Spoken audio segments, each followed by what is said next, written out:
I'm a photographer and a collaborative storyteller, and in about 2010 I started working on projects with refugees and genocide survivors and Holocaust survivors, and it's a storytelling project. I photograph objects that people carry with them on their long journey fleeing their homelands. It's about diaspora, and so I take pictures of objects that they've carried that are important, and I ask the participant to write directly on the photograph about that object. And people write in whatever language they want to write in, they draw, they paint, but it's about storytelling, and it's pretty powerful. And so in the beginning of 2023, I started doing a new project with Portland's Unhoused community. And it's kind of the same process. I ask people about what they carry with them, and I take a picture of those objects, and then I go away, I make a print, and then I return it to the participant, and I ask people to just write whatever they want to write on the photographs. And the stories are powerful, they're human, they're revealing, and at some point, probably in the summer of 2025, we'll have a few exhibits. And the exhibits will be the collection of all the work that I've been working on for the last 2 years. And we'll have a few panel discussions, maybe some poetry readings, and members of the community to talk. And I think the biggest takeaway is that if a few circumstances changed in any of our lives, we might find ourselves homeless.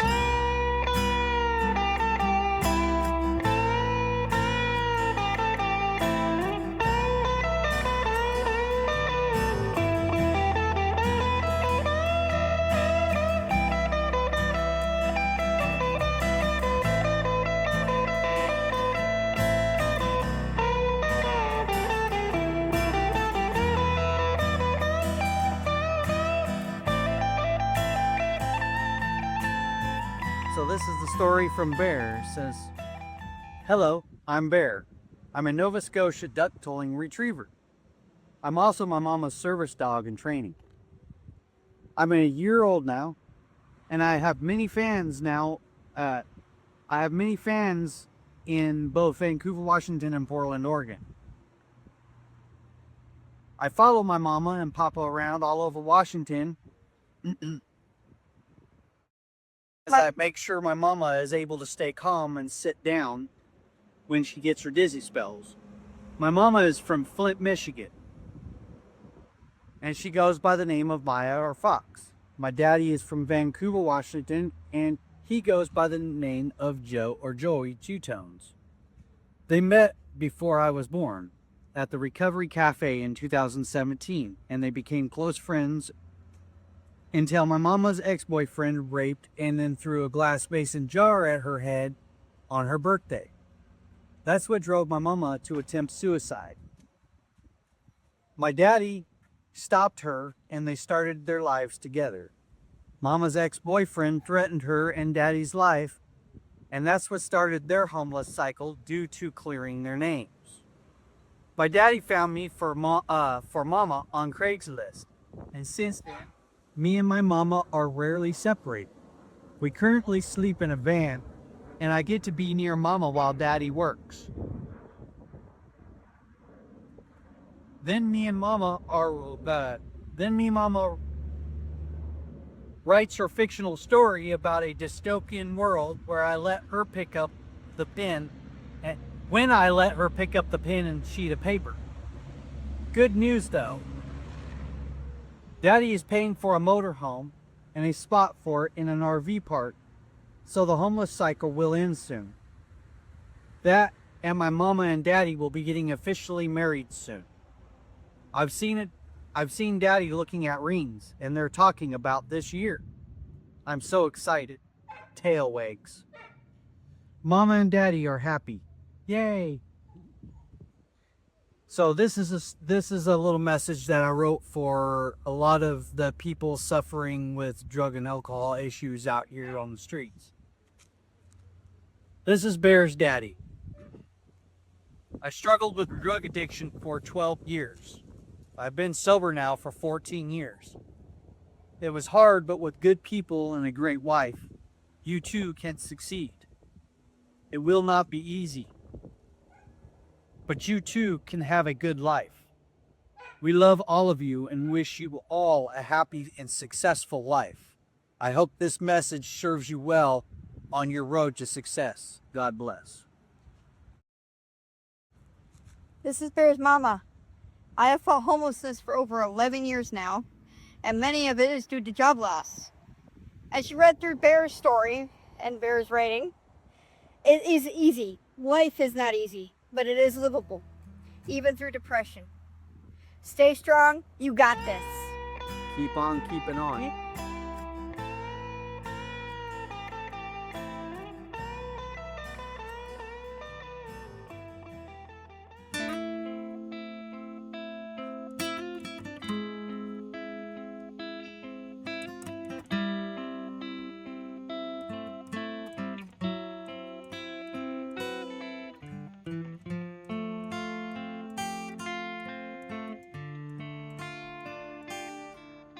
Hi, my name is George McCarthy, and I have put together this picture of my compass and the things that I've written about it because it is something I always carry with me and something that's very important to me.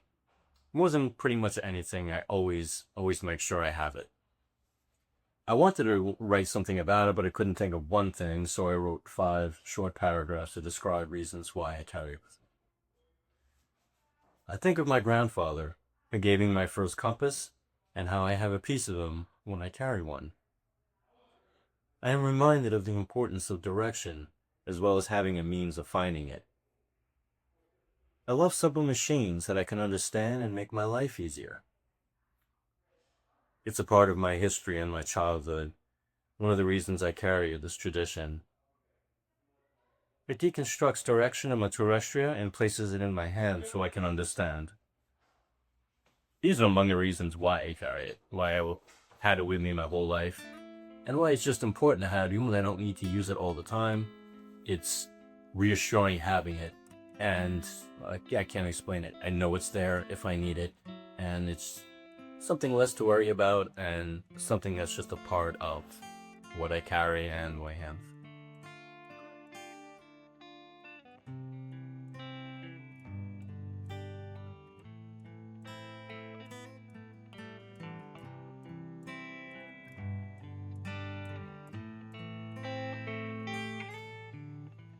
My name's Kelly, Kelly, last name Clendenin. My full name is Kelly Scott Clendenin. And I'm actually 53 years old. I'm from Maryland originally. And I'm a recovering heroin addict, opiate addict, whatever you want to call it.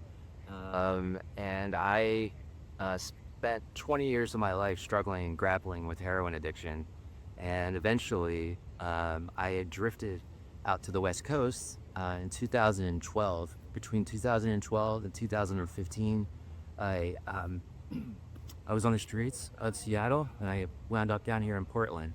I overdosed on fentanyl in 2015 for a third and final time, and I landed in the hospital. My family came out here and basically rescued me, and that was 8 years ago. I completed drug treatment. I've been clean ever since. I still smoke weed in the evenings, but I don't drink and I don't do meth or heroin or anything like that anymore. My life is way better.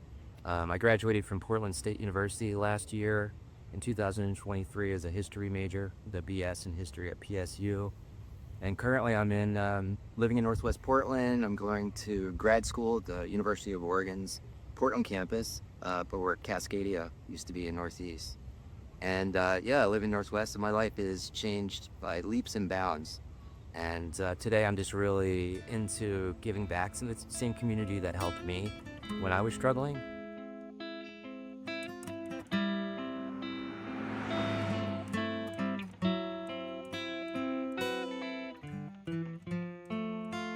In 2019, I was released from Columbia River, where I did a year for a property crime charge that I committed when I was on the streets in 2013.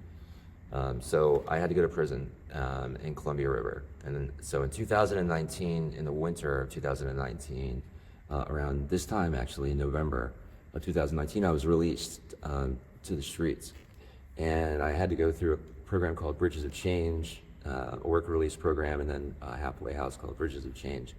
And it was very important for me to get involved with a church, a local church or organization. Didn't have to be a church, but some positive force in the community where I could volunteer my time and give back.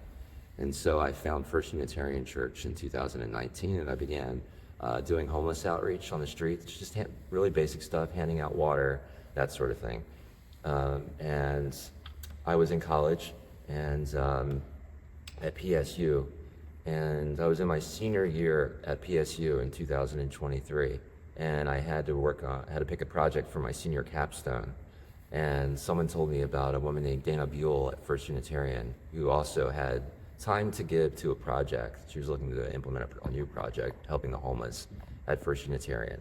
And so Dana and I started working together in 2023 to begin work for the shower project, 13 Sam Shower Project. We received some grants, and we planned for about a year, and we opened our doors in January of 2024. And for me, it's just a way of giving back to people like me, who were like me on the streets when I was on the streets. I'm just so grateful for being given the opportunity to live through several overdoses and a life on the streets, that I want to give back, that I feel a responsibility to give back. Because a lot of the people that I met that were like me didn't have family like I did to help them out and send them to treatment and buy them clothes and food and that sort of thing. So I feel like I was given every advantage. So I just wanted to give back.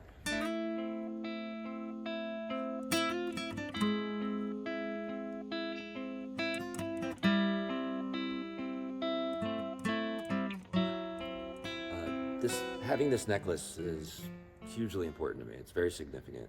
My grandparents were a very positive force in my life before things got ugly, before I entered into the path of addiction. They're no longer with us today, but they still are, because I have this, and I have them in my heart and in my head, and I have this as my most prized possession. Doesn't matter how valuable it is monetarily, to me it's priceless, and it represents the love that my family and I have shared, and that they instilled in me. And yeah, it's just very significant that they would give me something like that important. I know that this is, my grandparents were really important to my mom, and for her to give this to me was a big deal. It really told me I was on the right path. This is basically about the journey, a full circle journey that I made, starting in Maryland and working my way around to Portland. And I'll begin at the beginning. The first section is called The Age of Innocence. My journey began in Maryland, in the suburbs of Baltimore, where my little sister Jessica and I were showered with much love by our small but tight-knit family. My grandparents were a hugely positive influence on us. My grandmother, Helen, a lifelong school teacher, gave this gold necklace to our grandfather, Bill, for their 50th wedding anniversary. It symbolizes the love they shared for the majority of their long lives. It also reminds me of the innocence of my youth, before things in my life turned ugly. I love them very, very much. The next section is called Troubled Waters. Once I hit puberty, the problems started. At 12, I started liking girls, smoking pot, and tripping on acid. My grades in school plummeted, and I was sent by my parents to my first rehab at age 14. It was the first of what would be many failed attempts at getting clean. The next section is called Over the Edge. At age 30, my addiction issues took a turn for the worse. Like millions of others during this period, in the 1990s in America, I got hooked on pain pills, and when they ran out, I began sniffing heroin. Then I began using needles, which began a 15-year odyssey that included 3 stints in prisons in 3 different states. My life was in shambles, and I burned all of my bridges with my family because I had stolen from them to feed my habit. The next section is called Throwing in the Towel. One day in 2012, I decided to leave Baltimore, hop on Amtrak, and move to Seattle, where I could escape my problems and live life off the grid. This was the first time I experienced true homelessness. I lived on the streets around the Pike Place Market, hustling to get by. And as terrible as it was often exciting, and I formed bonds with many of the people that I met on the streets. The next section is called Portland. Eventually, I drifted down to Portland, where I spent 3 more years grappling with my addiction, living on the streets, out of touch with my family. And as cutthroat as it was, the vibe here in Portland was more chill than in Seattle. I met some amazing, kind, intelligent people on the streets. But life was hell, and eventually I overdosed on fentanyl and landed myself in the hospital. My mother flew in from Maryland and rescued me off the streets, and I entered treatment, and it finally stuck. And then the last section is called Rebirth. Today I have almost 9 years clean and sober, and for my second anniversary, my mom gave me my grandfather's necklace, which was a huge deal for me. It symbolizes the trust I earned back from my family and the love that we all share. Today, it's my most cherished item. In 2023, I somehow graduated from Portland State, and in 2025, I'm set to graduate with a master's from the University of Oregon. Never in a million years did I think any of this would be possible. If I can do it, anyone can. Today, I'm on a mission to give back to the same community here in Portland that helped me when I was at my worst. Never give up.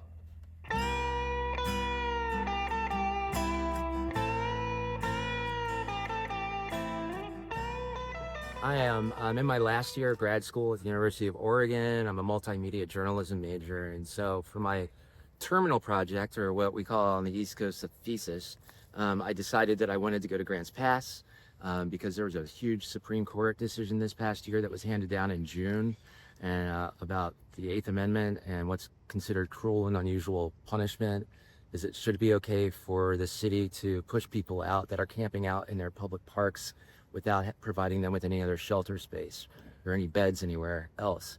And that's what they've been doing. So they just basically got free license to continue with that and push people out. And that sucks. But in the midst of all that, there's some people down there that are locals that are doing some really important work, trying to establish, well, not trying, but they have established a new shelter down there, which is a really big deal for Grants Pass because for years they were shot down every time they tried to start a shelter, form a new shelter. Every year they said, no way, no way, no way. So finally this past year they received a 7-0 approval from the city council to build this shelter called Mint that's run by Cassie Leach. So I decided I wanted to go down there and follow Cassie around and see her outreach workers in action. I saw Riverside Park. I went to this new cooling shelter that they have and where they're getting ready to build these new tiny homes for folks. And it was a wonderful experience. They're doing some really good work down there. And I thought it was good I want to report on the stories of people that are locals in the community who are trying to do something to confront these crises that we're experiencing. The affordable housing and fentanyl crises are killing people, literally, and all over the place, and especially here in Oregon. So I wanted to go down and report on something that wasn't quite as doom and gloom. That was, in this case, a really heartwarming story about people coming together in their community to provide solutions rather than push people out. And tell me.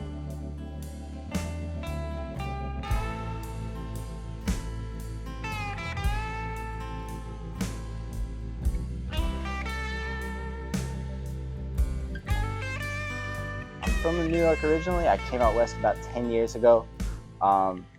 Fished on the ocean, fished in the Bering Sea, did land facilities in Alaska, just making food. And I've been out here for 10, 15 years and just having adventures. Been in Portland about 10 years. Been out west about 15. Since June or July, I've been housed kind of in TPI projects except for December, which is a bit of a story in its own right. And prior to that, I was on a doorstep. Just had my own kind of space. The people there knew I was there and just kept it clean, and it that goes a long way. Just be respectful of everything else around you, and just an unpaid security card. Cards are beautiful because they're a universal language. At my most beautiful, I carry cards and books, but books are heavy. On a more intimate level, I carry cards because they remind me of my friend and sister Bree. Me and her are like twins, and I miss her deeply. I carried a copy of The Creative Act by Rick Rubin with me when I had a backpack, and I carry my phone, and I carry stories. On a more sprawling level, I think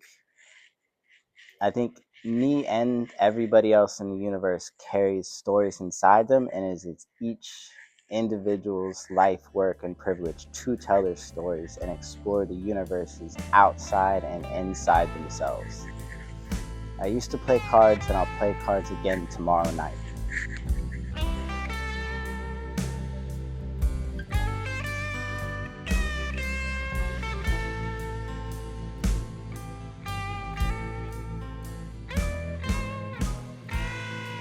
Home is probably self-exploration. I think the more um, it's definitely in one religious book, and I've kind of discovered it within myself as well. But we're travelers. We're time travelers, time and space, and to the best way to contact external worlds is to explore the internal world inside oneself. And you can, in a more general way, you can go to different cultures and explore that, and that's kind of home. Wherever that resonates within yourself and you can identify that thing, that's home to me.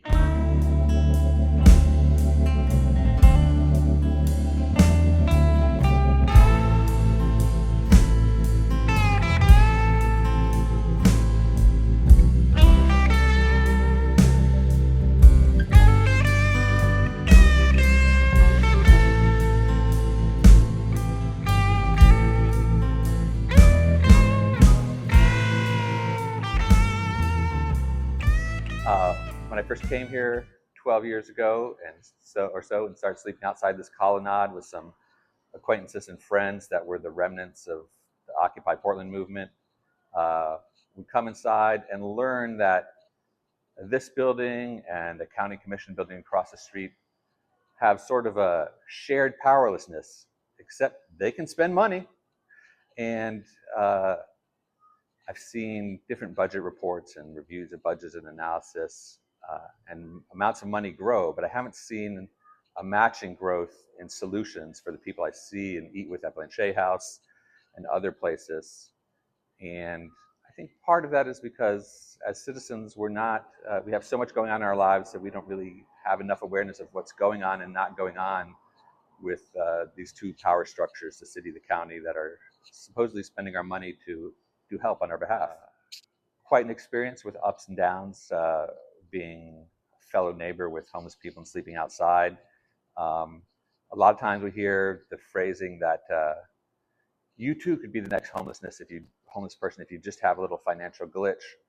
But that doesn't really do justice to the people who have had lifelong or sudden new struggles with severe mental illness or something other than just a financial glitch that has kept them what they like to call chronically homeless, as I was for years. And so as homeless people, we live beside some of the most extreme cases that everyone has a little bit of fear about. But we also have other people who are sometimes seem to be more compassionate and softer than the average person that's had a successful life indoors. And it's very questionable how well the systems, organizations, nonprofits we set up to solve homelessness or end homelessness are really able to address the differences among us. And so, we've all heard the phrase "school of hard knocks," and we now know there's, a bigger number of more thousands of homeless and unhoused people than we thought there were, and many of them have graduate degrees from the School of Hard Knocks. And we learn different things about central city concern or transition projects, and who's having success and not having success at helping people. And the most comfortable places are the ones that aren't burdened with like the hardest work of getting you into housing. So as I've become what the system will tell you is a success story, which is really just like winning the lottery is a success story. It's not so much anything I did except having some moments of high function and connecting with people who got lucky with the applications we submitted. I've learned that I really have compassion for the people I still eat lunch with at Blanchet who are just, there's really not another phrase that's honest except falling through the cracks. There are a lot of cracks, and if we want to narrow or eliminate those cracks, we have to be essentially fearless to ask questions to our elected leaders and the program administrators about how they're going to be able to, what we can do to help more people at the best price. People are really concerned about taxation now in Portland, and even as a person who's benefiting, I sometimes wonder if we're making the best win when we have one person who's in a $2,000 per month converted sort of hotel room and another person who's in a $100 a month dry cabin. Are we really going to be able to reach everyone we need to? So talk to your elected officials, understand that different homeless people have different visions of solutions, and just keep the pressure, the positive energy going to demand that here in Portland and everywhere in our country, we do better as we've seen other societies do around the world. I'm Simca Ridge Crane Johnson, and this past year has been my year of winning the homeless lottery. I got into SRO and then even upgraded to a studio apartment with my own toilet. And that story came out in a little bit of words that might be poetic when Jim talked to us about pictures of our belongings, the things I carry. And what I had to say about the things I carry is how much loss. Lost. Wallets, keys, home. The chain is not enough. But 12th year, finally, a key, fob, for a lease in my name.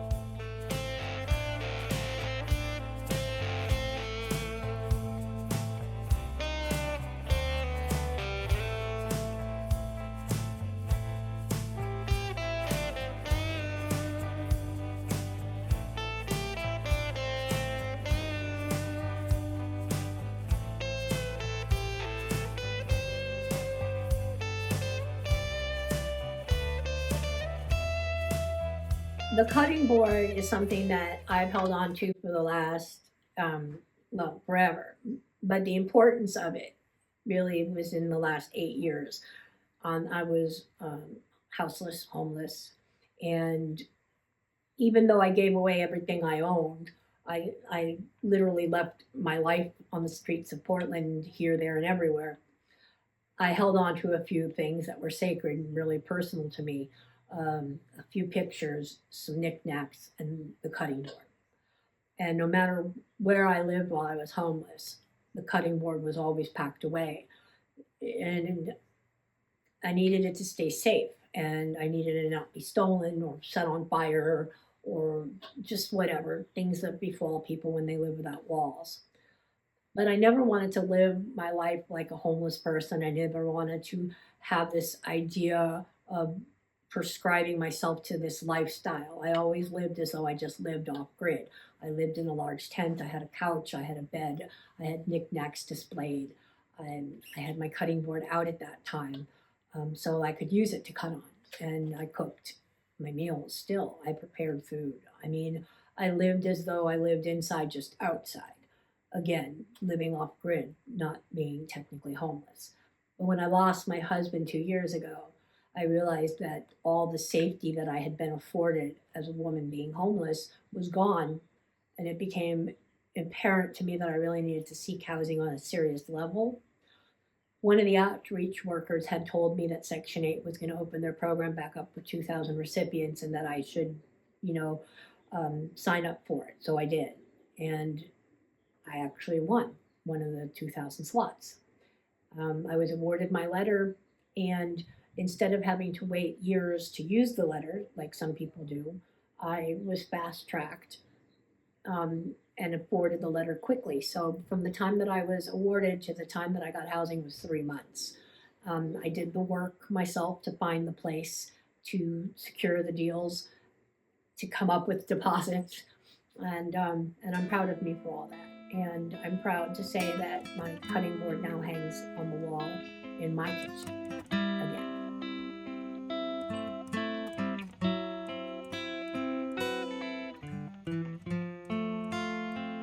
So a cutting board hung on kitchen walls, never being used but admired. As a child, my mom had this board on every kitchen wall since I can remember. The image from a Persian love poem shows a woman pouring drink for a man. When I received the board after her death, I took to using the board as it is intended, its desire. Many years this cutting board has been with me, fulfilling its promise and aesthetic, allowing me to ponder all a kitchen holds. Along with this board, every kitchen on the fridge sat a white piggy bank with colorful flowers on its side and a happy face, which I kind of drew. On the stove sat 2 figurines, hand-carved wood from Russia of a man and a woman. I kind of tried to replicate that, till we lost one behind a stove, never to be found. The kitchen held the love, secrets, hopes, and meals as a family. My mother was Jewish from Canada, her family from Russia. I, born in Toronto, Canada, grew up in New York City till I was 16. I left home to experience the world, only to find out when I became a parent how important the things seen as ritual are truly important.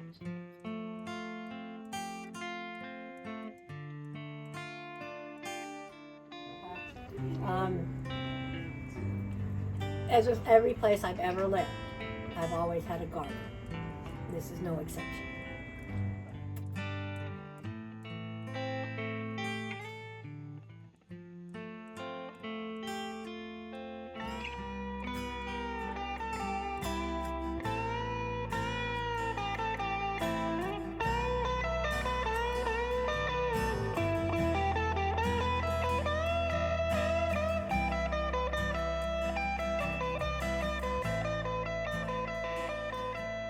The green guy has been my friend for since I've been in combat. I was an Army nurse in the U.S. Army for 20 years, and I've had this green guy for 20 years now. He's been my personal friend.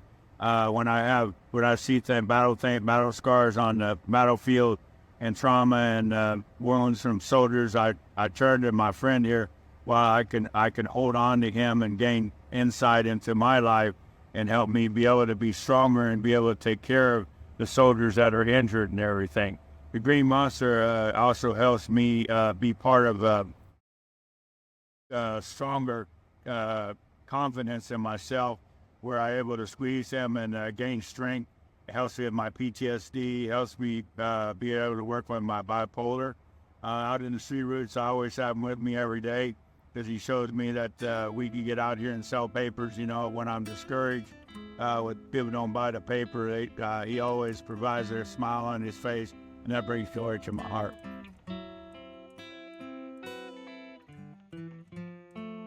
Now I'm going to read what I wrote about Gumby.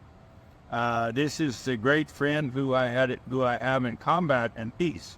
With me when I was homeless in Troutdale, Oregon, when I was sad or depressed, I turned to my only friend. He always had a smile on his face.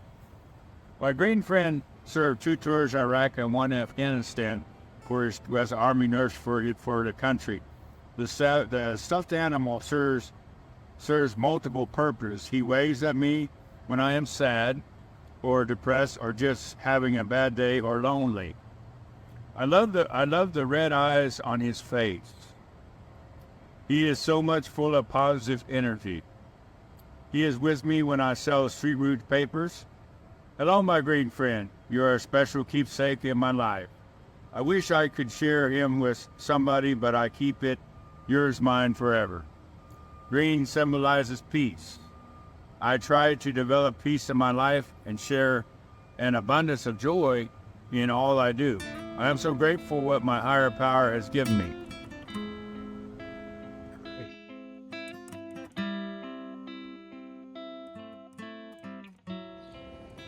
When Ricky told me that his new puppy Roswell had chewed off the arms of Ricky's green friend, I knew that we had to do something about it.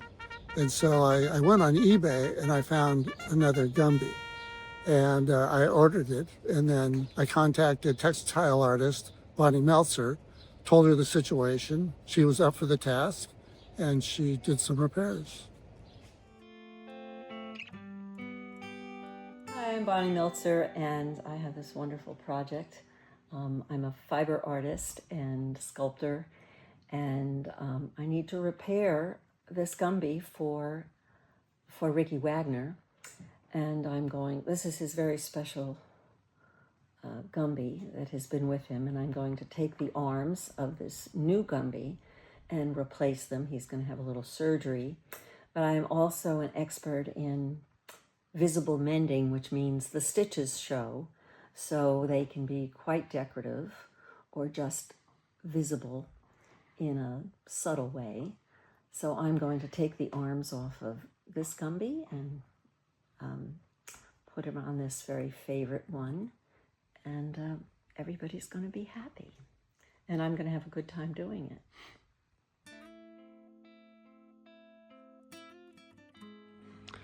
I had to take the arms off of the new Gumby, and I couldn't get inside. There were no seam allowances. You know what that means? You need an edge to sew on, otherwise it falls apart. So the arms are a tiny bit shorter, but I sewed the arms on in not the most beautiful stitches ever. And then, but when I started, you start with a needle with a big long thing of very heavy thread, and I sewed it onto one arm, went through his little body, and then used it to sew on the other arm. And that's how they made dolls. I have a little doll who's the elastic band that was holding the two arms together after 70 years has finally broken. So I'm going to mend that. But so I knew about connecting those two arms together so they're not falling off. And then I took another thread and went down, sewed the stitches around in the other direction. But they didn't look gorgeous. I mean, I couldn't do gorgeous stitching because I couldn't get anywhere. And that's why we have this little decorative. And isn't that a gorgeous little color? I actually had that color. I forget. So it's kind of luminescent.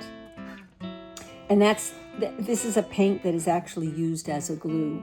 So some people use it for beads and other kind. And I don't think you'd want beads on this. Probably not.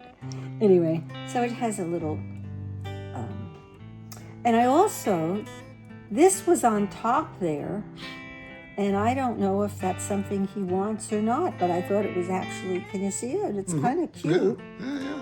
I didn't know Gumby had hair. Right. And if we need to give him a haircut, And we if you can, need it, or you can, not. and he can have a little haircut. But this is pretty, pretty sturdy, and this is why he likes this one rather than the other one.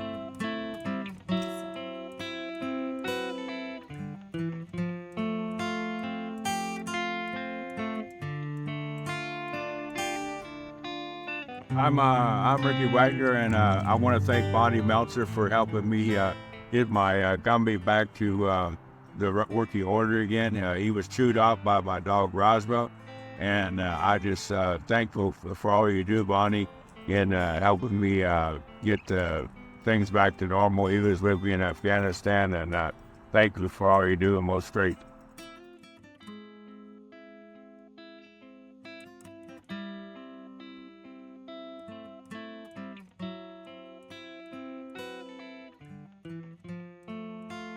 I'm Matt Love. I'm the author of the Old Crow Book Club, and here's my story. In the spring of 2021, I moved to Portland to care for my father. Later, I began walking the Selwood neighborhood where we lived. I met some of the local homeless people.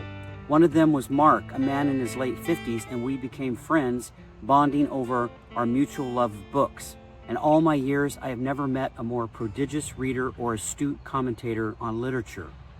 Mark and I founded the Old Crow Book Club with several other homeless people, set up a salon sidewalk, and began discussing books, often with belts of Old Crow, a rot gut whiskey. These were the best conversations about literature I've ever had. In due course, I tried to get Mark into housing, and it proved the most frustrating experience of my Oregon life, and not because of anything Mark did or didn't do. It was a maze of molasses bureaucracies, and I chronicled this story on a Substack newsletter called The New American Diaspora. 2 years later, I published a fuller account in a book called The Old Crow Book Club, and distributed almost exclusively via street libraries in Portland. This novel method led me to discover the most rewarding readership of my writing career, and eventually led to Mark getting into housing.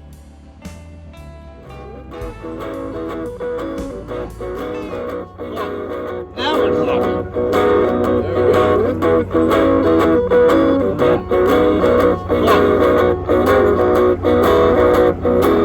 This is Donnie's idea.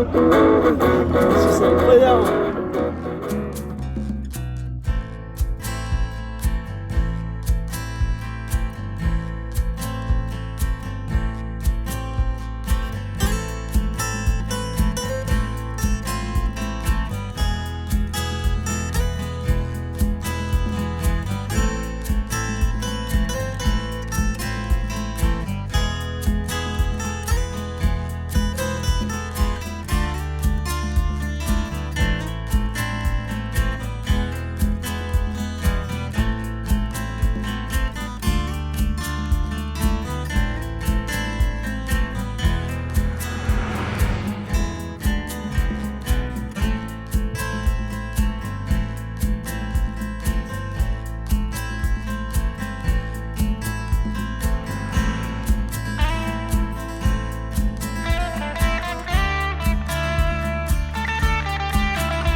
Okay, I'm finally graduating. I'm happy to announce that I'm graduating on June the 16th, next month, on Monday at 4 down in Eugene. I'm super excited. I'm very happy. My family's flying in from out of town, and they're going to be there to see me walk. So yeah, I'm just really happy and super grateful for all the people that helped me get this far.